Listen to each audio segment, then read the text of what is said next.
Bom, dando sequência àquelas entrevistas com os grandes bateristas brasileiros, hoje eu tenho aqui a honra de ter do meu lado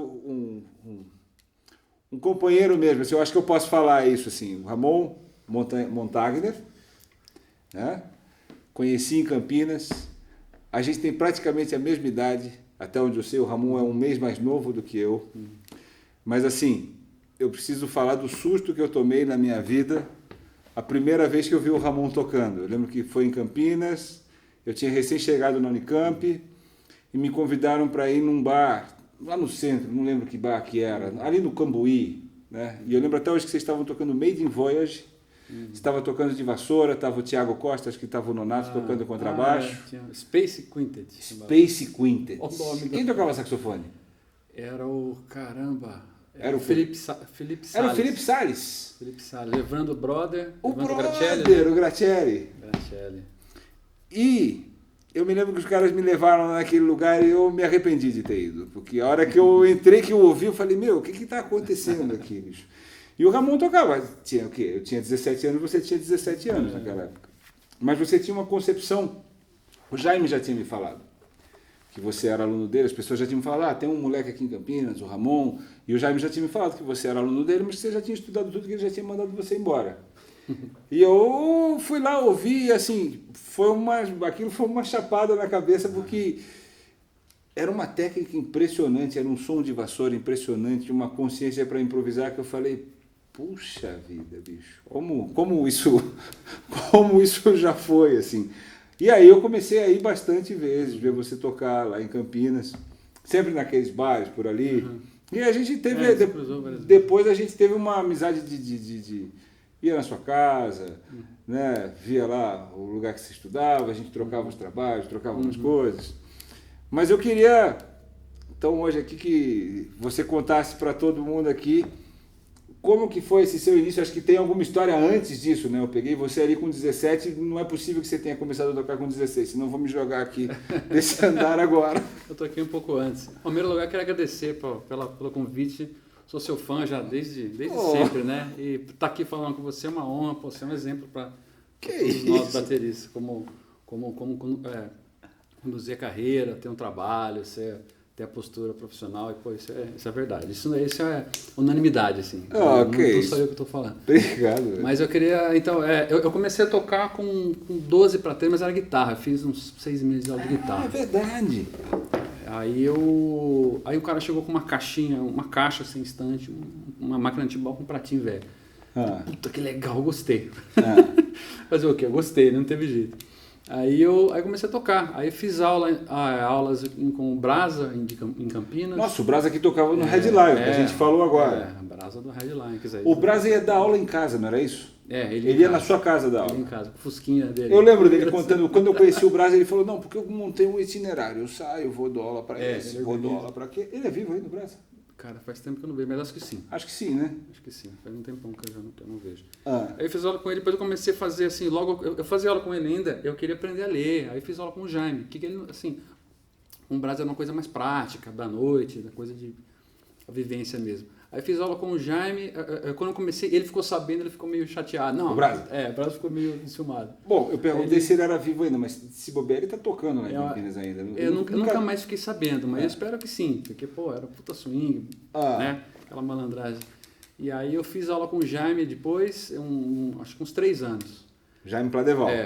Depois eu fiz aula com a Lilian, aí vim aqui para São Paulo e fazia aula com ela, fiz uns 2 anos, cruzei com ela em Campinas algumas vezes também.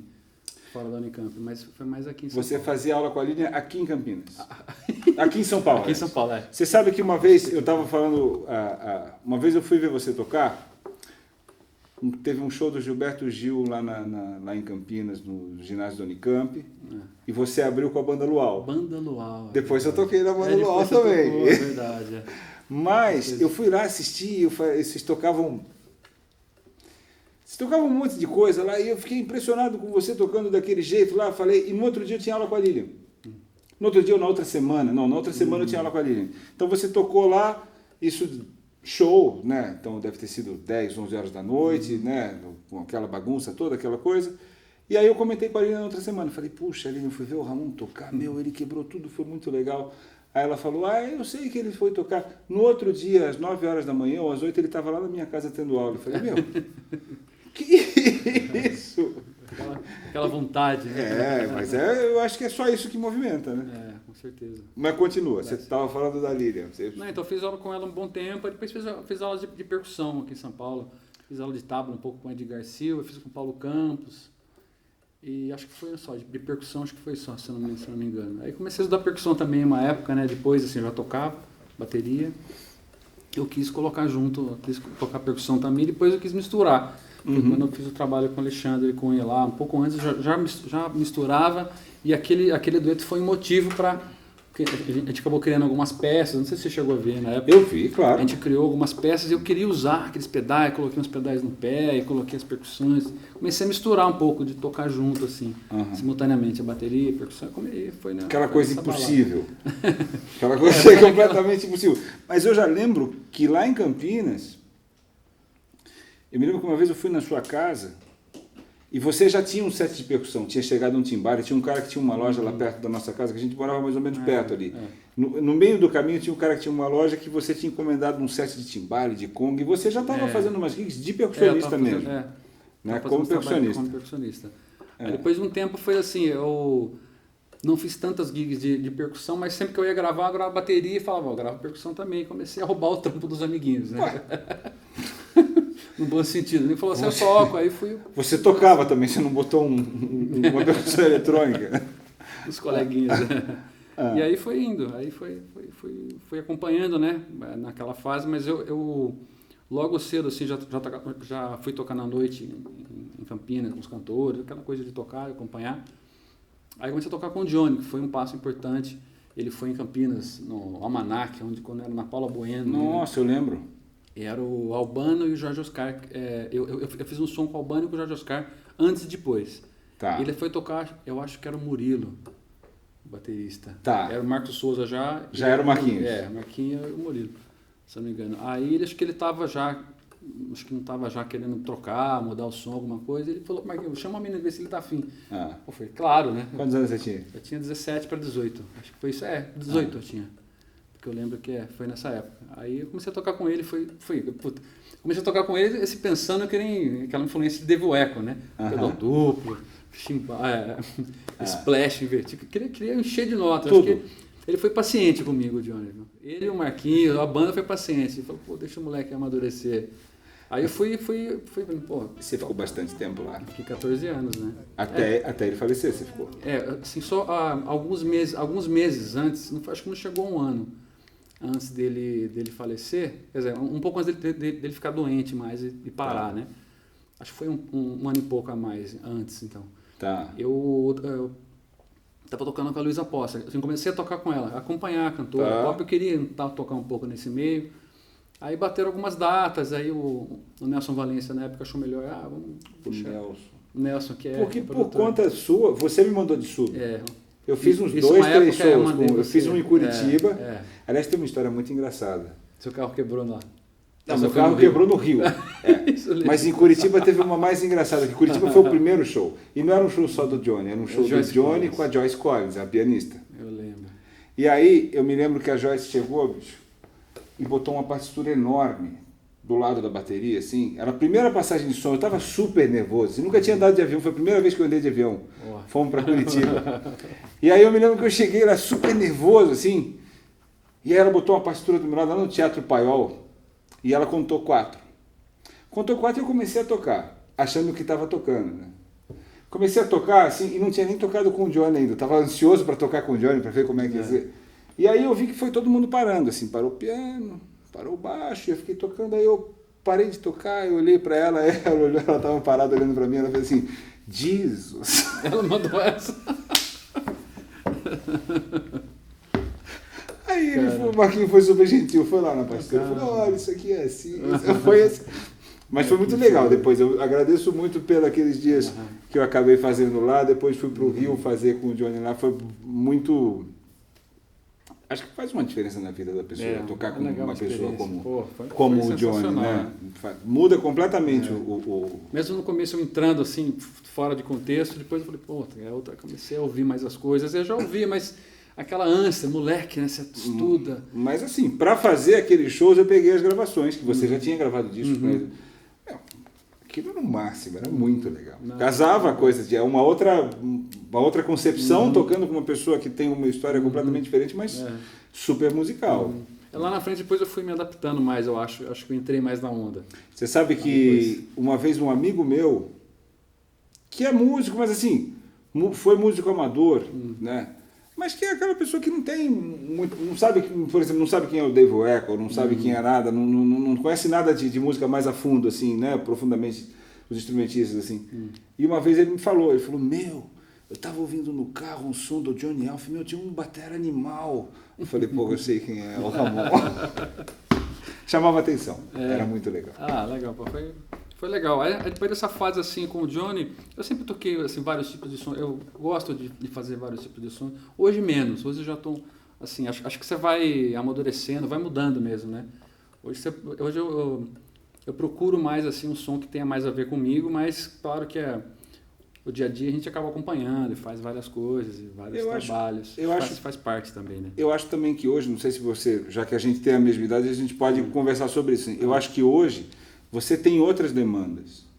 Você tem sua família, você tem seus filhos. O tempo é um pouco mais precioso. Então acho que tem uma época na vida de todo mundo que você quer fazer tudo.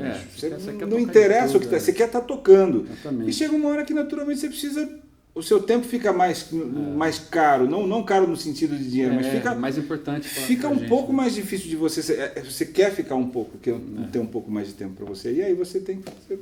Aí você vai selecionando um pouco mais, né? Mas ainda assim, em relação à minha carreira, eu acho que ainda não investiu tanto que ela merece, assim. Eu quero fazer esse próximo disco, que vai ser o quarto, que está um pouco encantado, assim, em termos de estar demorando um pouco para sair, mas eu acho que quando eu sair, eu vou, assim, acho que com outra postura hoje, tipo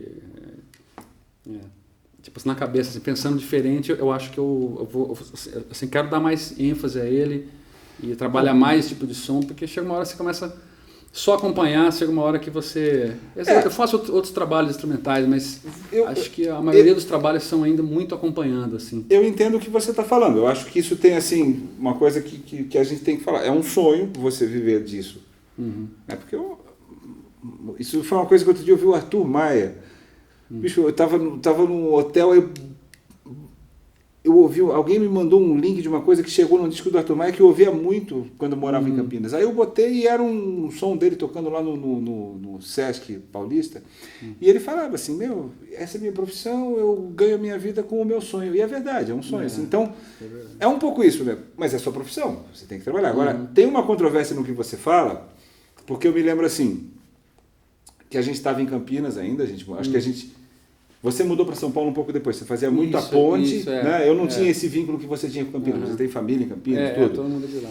Mas eu me lembro que eu morava lá, a gente era moleque, se eu morava lá, a gente tinha por volta de 20 anos, por aí, e eu me lembro uma vez que você já tinha feito, no Zabumba, você me contou que você tinha vendido o seu carro para gravar um disco. Foi. Você me contou isso. Na verdade, eu fui assaltado com meu pai, quer dizer, estava com meu pai o carro, ele foi assaltado. Aí demorou para quando chegou, eu falei, cara, vou fazer um disco. Então, mas isso é uma coisa que quem não investe na carreira jamais faria. Fiquei sem carro, me ferrei, me lasquei todo. Mas foi o boia. Foi boia.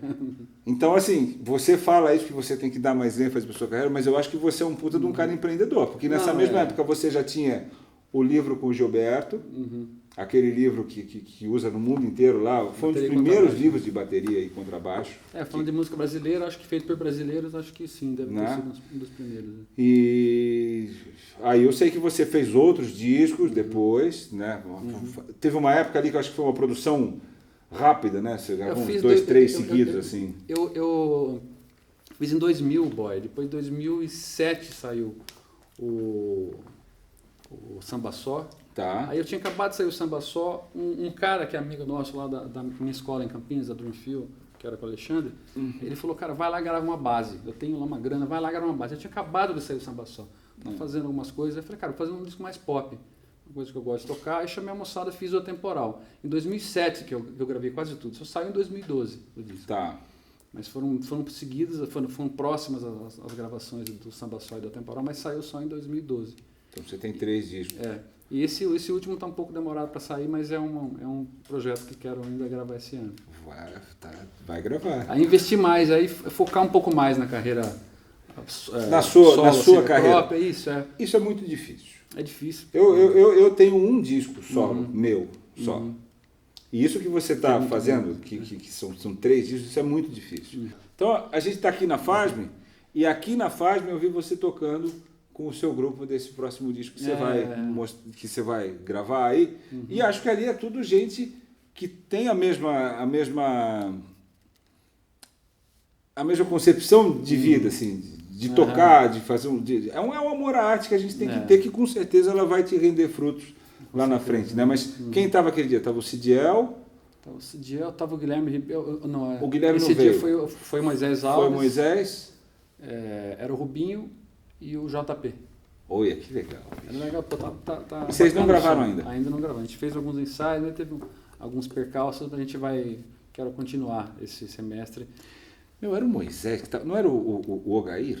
Não. O Ogair acho que veio uma vez também. Porque tinha um outro grupo, antes de ter esse projeto para gravar esse trabalho, com o trabalho anterior eu fiz uns trabalhos com o Zé.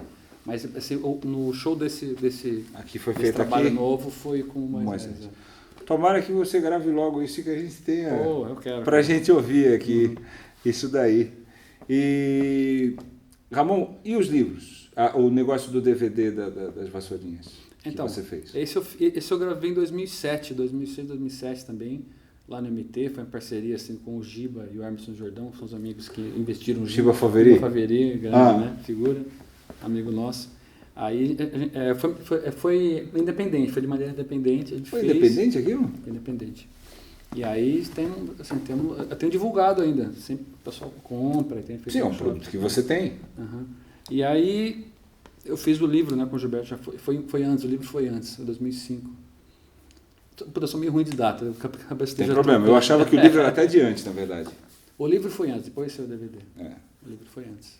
Esse DVD, o DVD de vassouras, eu acho que foi o primeiro DVD de vassoura feito por brasileiro, acho que né? Sim, nesse sentido foi. Agora tem o do Nelton, você já viu o do Nelton? Muito bom. É bem legal também. Legal pra caramba, sensacional. E assim, o que eu vejo é que hoje em dia tem mais isso, né? Não é mais fácil de fazer. Tem essas coisas que todo mundo fala, no nosso tempo era mais difícil. Acho que é difícil do mesmo jeito. Né? As pessoas vão arrumando outras formas de fazer assim. Mas mesmo assim, essas coisas elas não cresceram tanto. Todo mundo gravou muitos discos, todo mundo fez muitas coisas, mas esse material didático de livro, dessas coisas, eu não vejo um boom de... Tanto que é difícil até você ter... Quando a gente vai dar aula, você precisa fazer uma literatura para uma bibliografia. Livro brasileiro tem pouquíssimo. Isso é referência, né? Então, exatamente. tem o seu, tem o do Sérgio, né? Tem umas outras coisas que vão pipocando aqui, faz um vídeo ali, um negócio, mas ainda é pouco em relação ao material americano, vamos falar assim. Exatamente. Quando eu fui fazer também esse livro com o Gilberto, eu fui pesquisar, eu falei, caramba, tem muita coisa que não tem, assim, né? Esse livro, assim, assim, em termos complicados, tecnicamente, em termos de concepção. É um livro sobre ritmos brasileiros, mas que tem uma parte preparatória técnica de cada ritmo, um pouco da parte histórica, e os playbacks para tocar junto. É super estruturado aqui. É bacana, assim. Mas assim, eu fui procurar e não tinha muita coisa também. Eu peguei do Nenê, peguei uns livros, né? Mas com play along, assim, acho que foi um dos primeiros que a gente viu. Pô, lindo. Lindo. Bom, e agora o que você está fazendo? Fora acompanhar alguns cantores, alguns projetos, assim. Tem uma banda chamada São Paulo Ska Jazz que eu faço parte, que é do Marcelo Calderazzo. Eu estou tocando faz um tempo, está com o segundo CD, está lançando agora. Que é ska, é instrumental, mas não é só ska. Ska é meio que motivo para juntar a galera e ter só uma linha condutora, assim, segundo até o próprio Marcelo. E tem feito... Posso só fazer uma pergunta? Claro. Marcelo continua elegante? Aqueles blazers. Oi, tudo bem?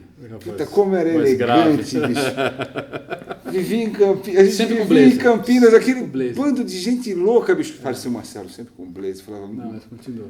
Muito legal. Cabelo curtinho, né? Antes tinha aquele rabão de cabelo, maluco agora. Figuraça, gente finíssima, adoro ele. Adoro também, cara. Aí sentou com um projeto também de ter um canal, a gente tô finalizando o contrato, assim, a ideia de fazer esse canal de vídeos, que eu tinha feito um canal no Facebook já, aquele Carronteria, Push&Pull e Companhia, que falava dessa coisa de tocar carrom com bateria, essa coisa um pouco diferente, e Push&Pull, a técnica e geral, assim. Eu fiz alguns vídeos para chamar, assim, para dar continuidade para esse canal, para depois fazer uns cursos pagos e ter um esquema mais amplo, mas acabou não dando certo ainda, assim, eu parei um pouco com esse trabalho e agora estou focando em fazer um canal com cursos, porque acho que é o futuro mesmo, está todo mundo vendo, o pessoal pede. Né? Claro, acho legal. Você tem algum material dessa Push&Pull, dessas coisas, algum livro, alguma coisa? Não, livro ainda não. Eu tenho lá no YouTube, no meu canal do YouTube, Ramon Tagner, lá no YouTube, tem vários vídeos assim, explicativos curtos, né? Vídeo de internet para chamar atenção para o canal, que tem alguns exercícios, tem coisas lá. E como que você desenvolveu isso? Porque assim, eu sei que você é tarado por isso. Eu já lembro, eu lembro de uma vez que eu fui na sua casa e a sua mãe contou que ela brigava com a vizinha, que você ficava estudando o dia inteiro. E a vizinha reclamava, ela falava assim, não sei lá o que ela dizia, ela falava, mas ele está estudando, deixa ele estudar. E ela comprava a maior briga. A mãe ajudou, né? E a Lilian sempre falou, e eu conheço você, eu sei que você... É uma coisa que a questão do estudo para você você vai fundo, mergulha e quer ir lá no final, assim. Essa coisa do Push&Pull, a impressão que eu tenho é que foi você que desenvolveu isso. Na verdade, assim, tem caras que fazem essa técnica, que eu acho que é de uma maneira um pouco diferente, que é o Jojo Maia, tem uns caras que fazem esse tipo de técnica. Sei. Quando eu comecei a fazer, eu não conhecia os caras. Tipo assim, para mim veio como aquele livro do Gene Krupa, que fala upstroke, downstroke, né? Up and down stroke, que a gente acaba estudando com a Lilian. Foi dali que você... comecei assim, né? Aquela coisa de tocar aí... Puta, eu tenho esse livro, mas eu nunca vi desse jeito. Eu vi naquele livro, a Lilian falar, faz aquela coisa do upstroke, downstroke, eu pensei aquilo com uma ação menor.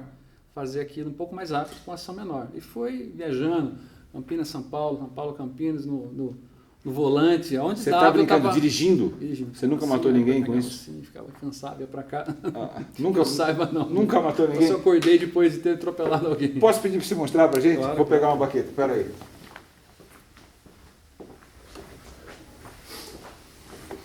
E aí, infelizmente, vou pegar uma baqueta sua até para você não estranhar. Eu comecei a pensar naquela coisa do upstroke, né? Né? Aí pensei ela com ação menor. Aí acaba ficando bem em cima dos dedos, né? E do punho. Né? O que seria, o que eu faria, eu faço aí. Que você faria com maestria, aliás, né? Mas eu faço assim. Uau! O que seria assim? Só, segura só um pouquinho. Aí eu comecei a desenvolver fraseado. Eu comecei a pensar tudo que eu estava pensando na bateria, adaptando para cá.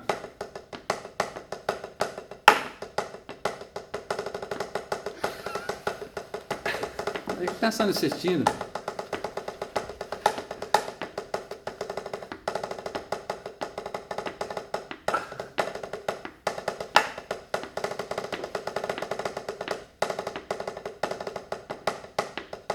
E depois pensando no telecotec, foi indo.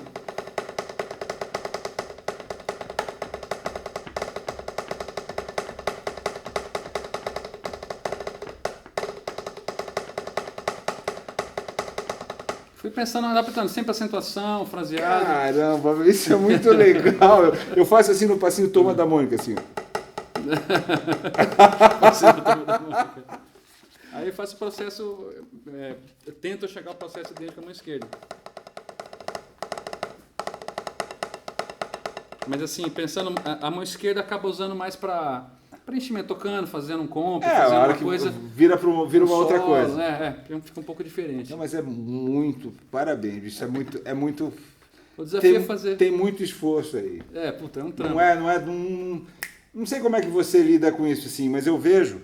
Quer que eu segure? Opa. Eu vejo assim, hoje em dia às vezes você vou dar aula, festival, ou mesmo um aluno, E as pessoas querem cortar um caminho, né? Um pulo do gato. Não existe, né? Elas precisavam ver como foi a sua vida. Isso daqui não é por acaso. Assim, você não falou tem um pulo do gato, vou virar essa chave aqui, plum, e aconteceu. Tem aquela frase que o Nenê de Campinas, lembra o Nenê, Claro. baixista? Ele fala assim, o cara não quer pegar senha e esperar ser chamado. Ele quer fica lá. Pega a senha, isso é bem coisa do Nenê. Senha, é bem campineira. Velho, pega a senha. Pega a senha. Que você não quer chegar, você tem que, né, e passa naturalmente, você vai amadurecendo, vai estudando, vai conquistando aos poucos. Né? Com muito suor, né? Com muito suor.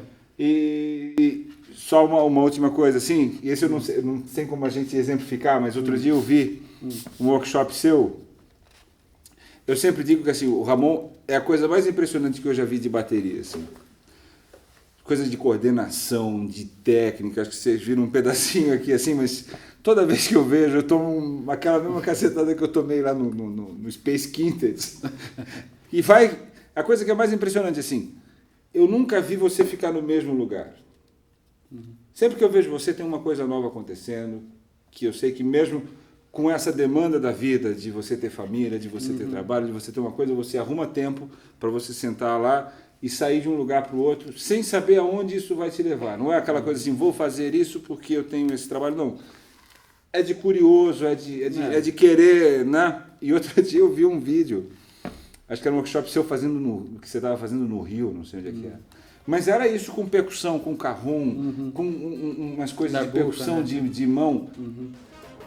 Meu. É de você, como diria o Jaime, chama a televisão. Tem que chamar a televisão para mostrar. Né? O Jaime falava isso, né? Tem que chamar a televisão, bicho. Só a televisão, bicho. E isso é uma coisa que você desenvolve da sua conta também. Eu sempre gostei de misturar, né? Essa coisa do carrom surgiu assim, tocando, acompanhando cantores, sempre tem essa coisa de você colocar uma textura diferente, tocar um pandeiro. Eu já tocava, então isso veio... naturalmente por isso que as cantoras pedem para eu tocar alguma outra coisa. Toca um pandeiro, toca um tinha um tempo que eu tocava bateria, tá tudo bem. Agora vocês não podem tocar um debaquezinho. Eu falei, não sei. Aí foi naturalmente, fui já aplicando isso. Eu gosto, né? Eu gosto a textura de tocar com a mão, tocar carrom. Aí o carrom veio junto, falei, o carrom tá aqui. Vou tocar assim, vou tentar manter o ritmo aqui e colocar umas ideias aqui. A gente não trouxe o carrom aqui, devia ter trazido. Mas eu procurei misturar e criar levadas, música brasileira, música pop, o que for, mas mantendo a firmeza da bateria na condução e tendo um elemento. Fino. Pode ficar sossegado meio que soando como um loop. Só esse pedaço aqui, né? Já dá toda a firmeza, que o resto você pode usar o que você quiser. Aí fui desenvolvendo. E onde que o pessoal pode checar isso? Cara, também no meu canal do YouTube tem alguns vídeos, né? Qual o endereço? youtube.com/Ramon Montagner. É como tá lá. Montagner, que a gente fala, como eu falo, mas... Quer soletrar? Montagner? M-O-N-T-A-G-N-E-R. Okay. Ramon com N no final, né? Tá lá. Aí tem uns vídeos lá, mas eu tenho, assim, acho que com esse próximo passo, que é um canal de vídeos, vou ter alguns material mais... Bom, mas quem quiser checar agora, a gente tem lá. Sim. E tem vídeo de você tocando baixo lá, não? Porque eu soube que você tocava baixo também. Eu toquei com uma dupla numa época. Meu irmão não pôde, meu irmão era baixista. Seu irmão é baixista? Ele ainda toca, não?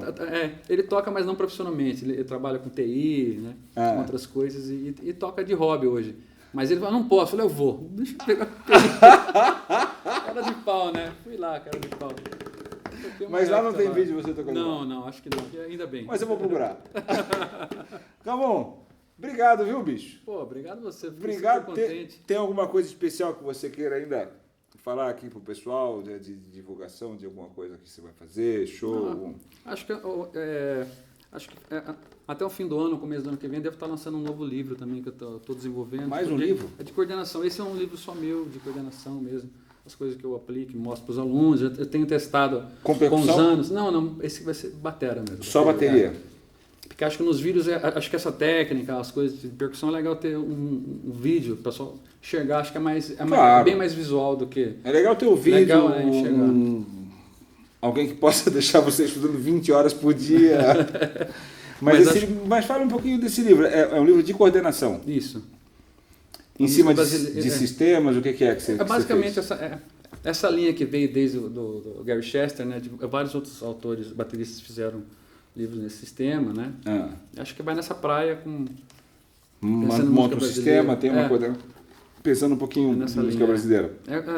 São coisas que eu tenho passado já há muito tempo para os alunos e ver se vem o resultado e vem com um pouco diferente do que as pessoas passam normalmente. Eu falei, vou registrar isso. Eu já comecei, estou já bem andado. Que legal, assim. meu. Eu quero todos os ritmos? Correr atrás. Não todos, assim, difícil falar em todos da música brasileira, mas acho que os quatro principais, acho que sim. Mais do samba mesmo, que acho que talvez seja um dos mais ricos. E você dá aula onde? Eu tenho uma sala dentro da escola da Vera Figueiredo. Longe de casa? Longe da sua casa, porque da minha também é pertinho, cara. Que agora na Vila Madalena são 10 minutos de carro. Agora eu tô com um espaço legal em São Paulo, que eu vim pra cá, fiquei um tempo sem. Tem um local bacana. Faz tempo que você tá ali já? Ali faz uns 8, 9 meses que eu tô na Vera. Aí estou divulgando de novo as aulas, estou estudando de novo, que eu fiquei um tempo sem estudar aqui, assim, sem sala, assim. Você um tempo sem estudar? Eu lembro uma vez que eu fui no Loop fazer um ensaio, eu cheguei lá, estava o Ramon sozinho, eu falei, meu, o que você está fazendo aqui? Eu estou dando um estudo, eu falei, como assim, meu? Tem que se virar, né? Quem está lá? A Vera, você e o Cris? Isso, o Cristiano de Rocha também está lá, está com uma sala alugada. A escola da Vera, né? Tem aquele espaço, e a gente loca e fica lá, estuda, guarda os instrumentos. Manda um beijo para a Vera e para o Cris. Pode deixar, vou estar Tem que trazer eles aqui também. Legal. E aí, se o camarada quiser ter aula com você, ele faz o quê? Ele bate lá na porta? Ou ele pode ter um e-mail, alguma coisa? Pode ter um e-mail, ramonmontagner@gmail.com. Eu passo isso e passo o WhatsApp também, que hoje em dia o pessoal tem chamado mais no WhatsApp do que e-mail. Se quiser passar, passa aí. Pode ser. O e-mail é ramonmontagner@gmail.com e o WhatsApp é 963671868. Não vai ligar para ficar pedindo o pulo do gato pro cara falar, ô Ramon, como é que faz aquele negócio? Não, é para marcar uma aula. Isso aí. Meu, obrigado, viu, bicho? Obrigado a você, pô. Prazerzão que você veio aqui, bicho. Foi meu. Coisa linda.